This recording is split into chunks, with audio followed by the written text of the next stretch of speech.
குரு வாழ்க, குருவே துணை, குரு அடி போற்றி. நேயர்கள், ஜோதிட அன்பர்கள் அனைவருக்கும் அன்பான வணக்கங்கள். நான் உங்கள் வாழ்க வளமுடன் ஜோதிடர் ஸ்ரீ குரு சுந்தர வடிவேல். இப்போ பார்த்தீங்கன்னா 2025 செப்டம்பர் மாத பலாபலன்கள் ஒவ்வொரு ராசிக்கும் எப்படி இருக்கும், என்ன செய்யலாம், என்ன செய்யக்கூடாது, என்ன விதமான வழிபாடுகள் உகந்ததாக இருக்கும், நட்சத்திர பலன்கள் எப்படி இருக்குது அப்படிங்கிறதை பற்றி முழுமையாக நம்ம விரிவாக ஒவ்வொரு ராசிக்கும் நம்ம பார்க்க இருக்கிறோம். இந்த செப்டம்பர் மாதத்தோட நிறைய விஷயங்கள் நடக்க இருக்குது. அது என்ன அப்படின்னு பார்த்தீங்கன்னா, 4 கிரகங்களின் பெயர்ச்சி இருக்கக்கூடிய மாதம் அப்படின்னா அந்த செப்டம்பர் மாதம் தான். பார்த்தீங்கன்னா தொடர்ச்சியாக 13ஆம் தேதி செவ்வாய் பகவான் பயிற்சி ஆகிறார், செப்டம்பர் 13. செப்டம்பர் 14 அப்படிங்கிறது சுக்கிரன் பயிற்சி ஆகிறார். அடுத்து செப்டம்பர் 16 புதன் பகவான் பயிற்சி ஆகிறார். அடுத்து செப்டம்பர் 17 சூரியனும் பார்த்தீங்கன்னா அடுத்த ராசிக்கு பயணம் போகிறார். அப்போ இந்த காலகட்டத்தில் பல்வேறு விதமான மாற்றங்கள், கிரகத்தின் மாற்றம் எப்படி நடக்குது அப்படிங்கிறத பொறுத்து ஒவ்வொரு ராசிக்கும் பல்வேறு விதமான மாற்றங்களை, முன்னேற்றங்களையும் எதிர்பார்க்கக்கூடிய மாதமாக இந்த மாதம் அப்படிங்கிறது அமைஞ்சிருக்குது.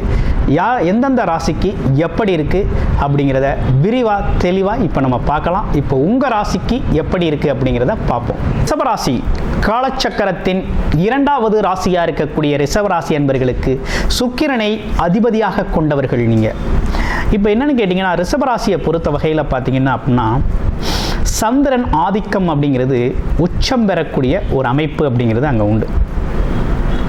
அப்போ தொழில் சார்ந்த அமைப்புகள், வேலை சார்ந்த அமைப்புகளில் கண்ணும் கருத்துமாக செயல்படக்கூடியவர்கள், எப்போதுமே குடும்பத்திற்காக உழைக்கக்கூடியவர்கள், சொத்து சேர்க்கையில் அதிகமாக ஈடுபடக்கூடியவர்கள்.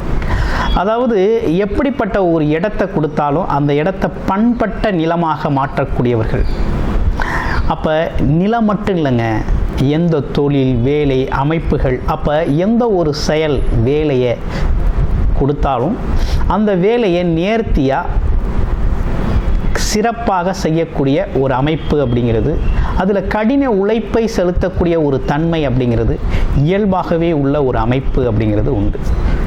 ஏன்னா கர்மம் அப்படிங்கிற ஒரு அமைப்பு அப்படிங்கிறது ரொம்ப உச்சபட்சமாக செயல்படக்கூடிய ஒரு அமைப்பு அப்படிங்கிறது ரிஷபராசிக்கு உண்டு.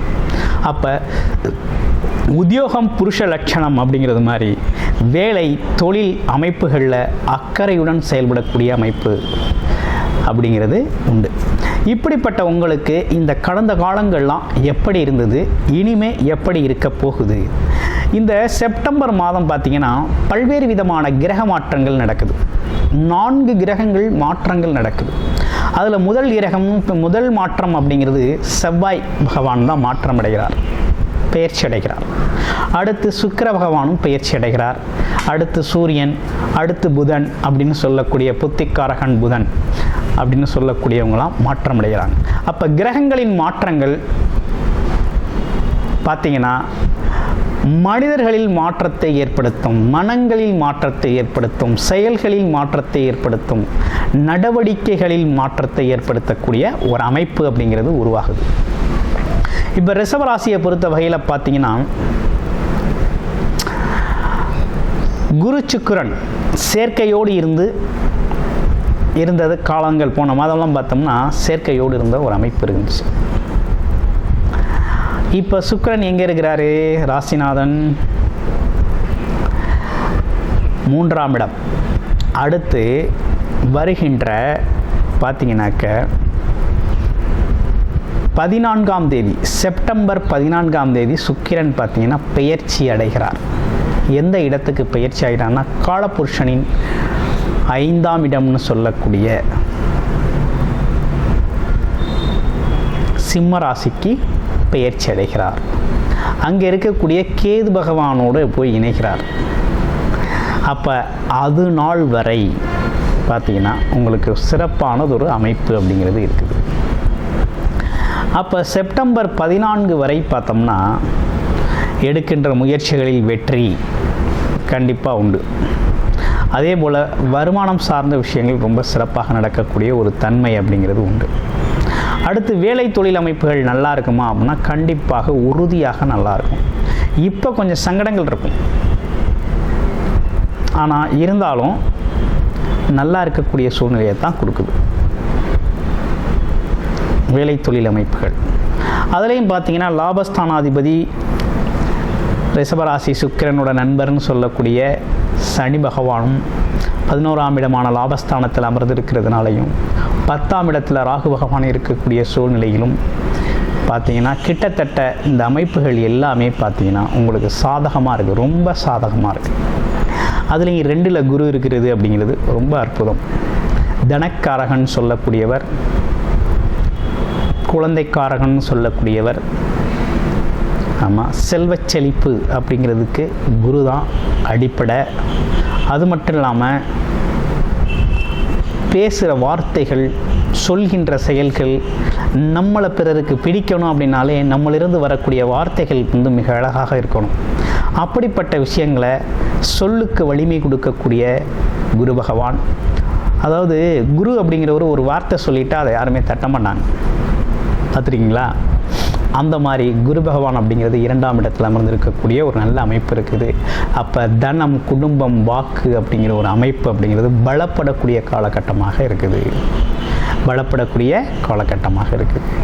அடுத்து பாருங்கள், 2 புதன் வருகின்ற 16ஆம் தேதி பார்த்தோம்னாக்க 5ஆம் இடத்துல போய் உச்ச பலம் அடைகிறார். அப்போ பாருங்கள், குழந்தைகளோட படிப்பு நிலை ரொம்ப நல்லா இருக்கும். படிக்காத குழந்தைகள் நல்லா படிக்க ஆரம்பிப்பாங்க.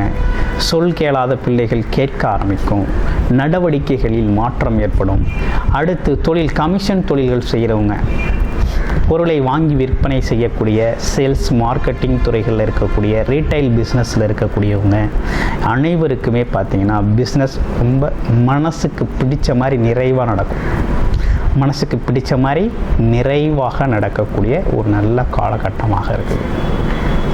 அப்போ தொழில் ரொம்ப அற்புதமாக நடக்கக்கூடிய ஒரு அமைப்பு அப்படிங்கிறது இருக்குது. வேலை கிடைக்குமா அப்படிங்கிறது சில பேரோட கேள்விகள். வேலை தொழில் சார்ந்த அமைப்புகள் எப்படி இருக்கும்? தொழில் சார்ந்த அமைப்புகளில் ஒன்றும் குறையில்லை. என்னென்னா கூடுதல் முதலீடு செய்யலாம். அது மட்டும் இல்லாமல் தொழிலில் பார்த்திங்கன்னா சில விட்டு போன விஷயங்களை டெவலப் பண்ண வைக்கலாம். மாற்றங்களை செய்யக்கூடிய காலகட்டமாக இருக்குது. அடுத்து பாருங்கள், வியாபாரம் சார்ந்த துறை ரொம்ப சூப்பராக இருக்குது. அடுத்து வேலை அமைப்புகள் எப்படி இருக்குது அப்படின்னா, 6 சொல்லக்கூடியவர் ராசிநாதனேக இருக்கிறதுனாலையும் வேலை அப்படிங்கிற ஒரு விஷயம் வந்து கொஞ்சம் முயற்சி எடுக்கணும். ஸ்டெப்ஸ் கூடுதல் முயற்சி எடுத்தால் தான் கொஞ்சம் வேலை வாய்ப்புகளில் கொஞ்சம் முன்னேற்றத்தை எதிர்பார்க்கலாம். ஏன்னா கேது பகவானோட தடையும் அடுத்த மாதத்தில் வருது. கேதுவோட இணையக்கூடிய அமைப்பு 4ஆம் இடத்துல இருக்குது. அப்போ வண்டி வாகனம் சார்ந்த விஷயங்களில் கொஞ்சம் கவனமாக போகணும்.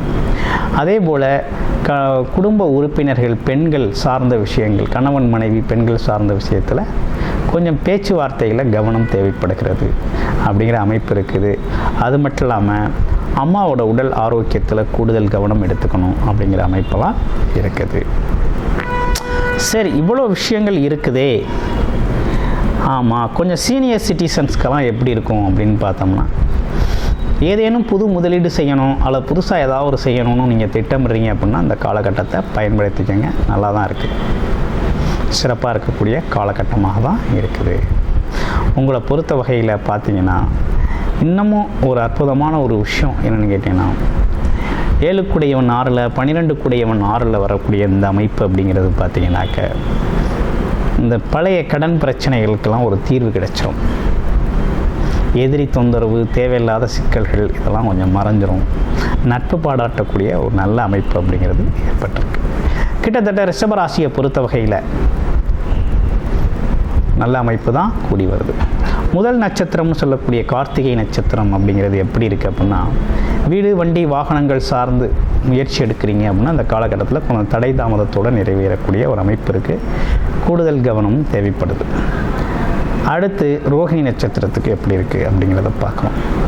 ரோஹிணி அப்படின்னு எடுத்துக்கிட்டோம்னா இந்த காலகட்டத்தை பொறுத்த வகையில் ஆமாம், ஒப்பந்த தொழில் செய்கிறது, அதே நேரத்தில் வரன் தேடுறது, திருமணமாகலை அப்படிங்கிறதுக்கு. அடுத்து வேலை தொழிலுக்கான முயற்சிகள், கடன் பிரச்சனை, கடன் கேட்ட இடத்துல கடன் கிடைக்கக்கூடிய ஒரு அமைப்பு, இதெல்லாம் ரொம்ப நல்லா இருக்குது. அடுத்து பாருங்கள், மிருகசீட நட்சத்திரம். மிருகசீட நட்சத்திரத்துக்கு இந்த காலகட்டத்தில் எப்படி இருக்குது அப்படின்னா, வேலை தொழில் அமைப்புகள், வெளிநாடு வெளியூரில் வேலை கிடைக்கக்கூடிய நல்ல அமைப்பு இருக்குது, ஏற்பட்டிருக்கு. அதே போல் இளைய சகோதர உறவுகள் சார்ந்த விஷயத்தில் கொஞ்சம் கூடுதல் கவனம் அப்படிங்கிறது எடுத்துக்கணும்.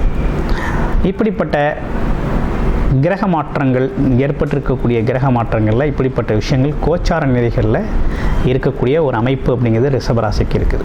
உங்களுடைய பிறப்பு ஜாதகத்தில் என்ன மாதிரி தசாபுத்தி அமைப்புகள் நடக்குது, எது இந்த காலகட்டத்தில் உங்களுக்கு சாதகமான அமைப்பை கொடுக்குது, எது சார்ந்த விஷயங்கள் உங்களுக்கு உங்களோட பிறப்பு ஜாதகம் சப்போர்ட் செய்யுது அப்படிங்கிறதுலாம் முழுமையாக நீங்கள் தெரிஞ்சுக்கணும் அப்படின்னா டிஸ்பிளேல தர நம்பருக்கு கால் பண்ணி உங்களுடைய அப்பாயின்மெண்ட் ஃபிக்ஸ் பண்ணிக்கிட்டு உங்களுடைய பிறப்பு ஜாதகத்தை முழுமையாக நீங்கள் பார்த்து தெரிஞ்சுக்கலாம். நன்றி, வணக்கம், வாழ்த்துக்கள்.